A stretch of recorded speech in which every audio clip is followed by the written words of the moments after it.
Was Adesanya vs Romero a boring fight like many think, or was it a tactical masterpiece? Today I'll unpack it and we're going to talk about what was great in that fight, surprising as that might sound. Who was right when it comes to accusing each other of not engaging? Did Adesanya deserve to win? What Romero uses heavily from his wrestling background, despite people saying that he doesn't use wrestling. And also my future prognosis for both fighters. Coming up. Hi, my name is Mark Leichner from MMAcoach.net, where we help fighters, coaches and enthusiasts reach their full MMA potential. Today I'm talking about Adesanya vs Romero fight and try to decipher this whole mess. Let's start with what was great. Despite people considering this fight to be boring, there were some great displays of skill, which we're going to break down.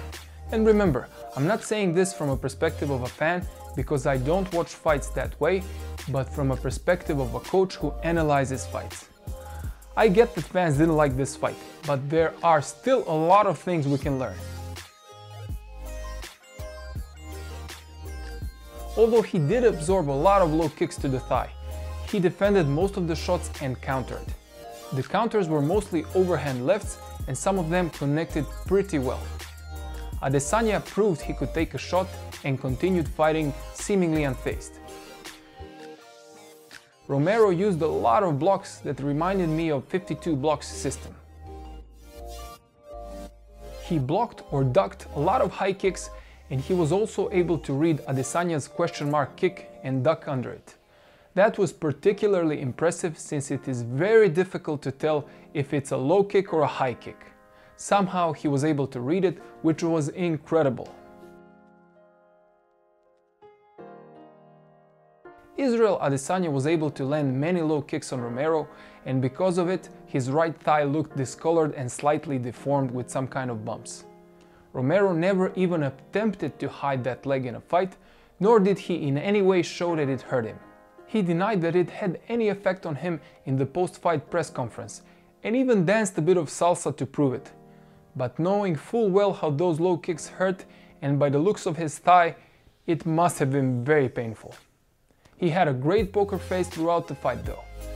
I think that Adesanya should have started with low kicks earlier, which would damage Romero's thigh even more and would make him chase and try to counter Adesanya.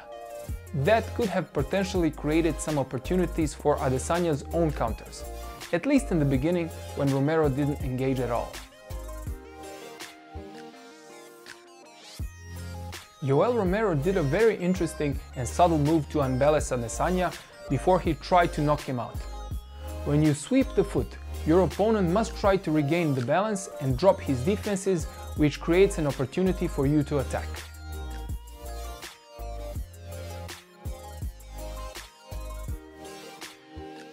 Luckily for Adesanya, he managed to escape unscathed. Still, it was a great technical display by Romero. We've seen this front kick to the face before when both Anderson Silva and Lyoto Machida knocked out Vitor Belfort with it. Adesanya did well to connect, but it didn't seem like it hurt Romero. Nevertheless, it was still a nice kick. Another thing that impressed me was the way Adesanya got up when he was taken down. He literally did that instantly. And also his takedown defense. Who was right when it comes to accusing each other of not engaging?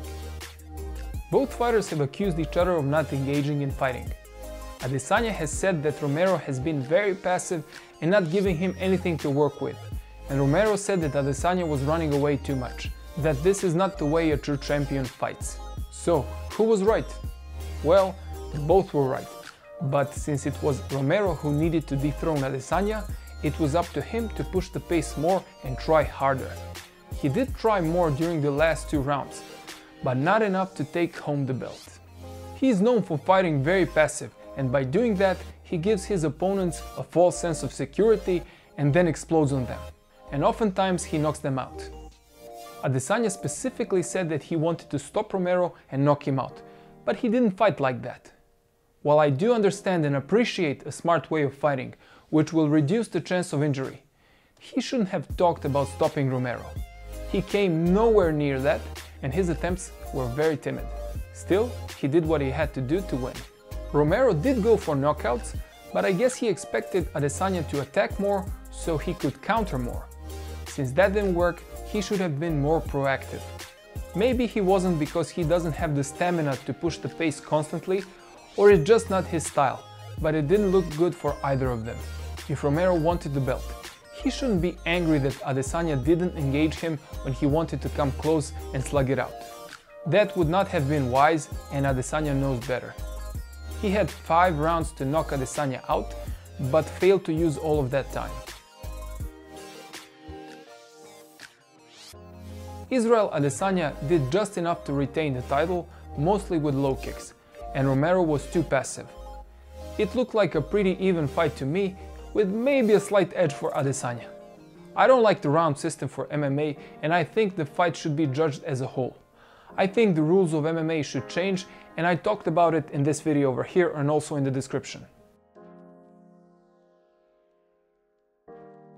There has been a lot of talk about Romero not using his elite wrestling skills in MMA, despite being one of the most decorated wrestlers ever to step foot in the octagon. Why does he do that? I think for a similar, if not the same reason, Justin Gaethje does it: to conserve energy. It's crazy how I used to fight. I used to get so tired. I used to be like, I'm so tired. And you know what changed me? I watched Yoel Romero fight. And he didn't do nothing for like 3 rounds. They knocked the guy out, and everyone went crazy. I was like, okay, I got you. You did too much work. Yeah, way too much. Trevor tried to tell me forever, you're trying too hard, man. I was like, what does that mean? But it's like golf. It's a wrestling mentality, though. You know? It is. In wrestling, the harder you work, the more successful you will become. And if you aren't successful, then it's because you didn't work hard enough. That's not the case here, and it's really a hard concept for me to grasp, but now I have it. I think Yoel Romero also conserves energy by not wrestling. Instead, he uses his extreme explosiveness and strength paired with his formidable skills to knock people out. If you want to use takedowns offensively, you must do something after you take your opponent down. Either ground and pound, or you submit him, or both.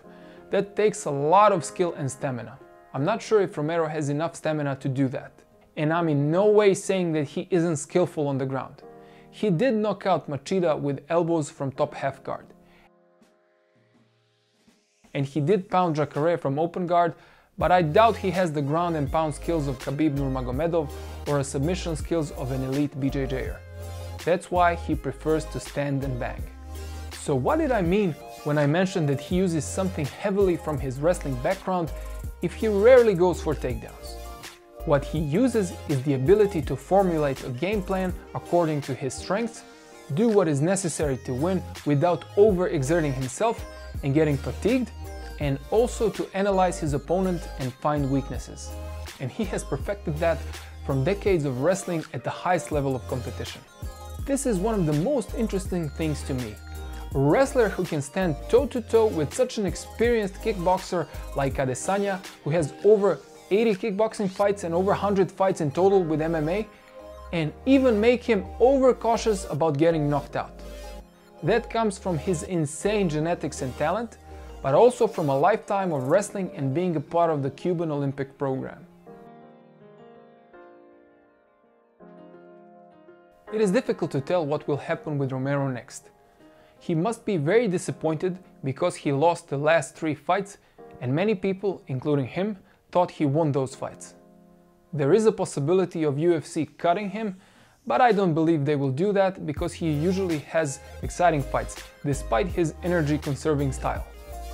If he is going to challenge for a title fight again, he needs to have at least 3 or 4 wins, and that can take a while. If he is cut, he might try to go to a different promotion and try to become a champion there. He could also retire, but I heard him say that he wants to be like Bernard Hopkins and fight in his 50s. So everything is possible. Adesanya, on the other hand, has to deal with the savage that is Paulo Costa. He fought Romero too, but that fight looked a lot different than this one. He will bring it to Adesanya, and there will be no stalling on Costa's part. On that, many experts agree. Will Costa be able to pressure Adesanya and knock him out, Or will Adesanya use his slick movement and counter him as he did to Whittaker? That remains to be seen. Are you interested in improving your striking and dominating your opponents? If so, check out my MMA Striking Made Easy instructional. The link is in the description. What did you think about the Adesanya vs Romero fight? Were you disappointed, and what, if anything, did you like the most? Let me know in the comments below. If you like this video, like it and share it, and you can also subscribe to my channel. And if you'd like a more in-depth MMA training, check out my instructionals. My name is Mark Leichner from MMAcoach.net, and I will see you again very soon.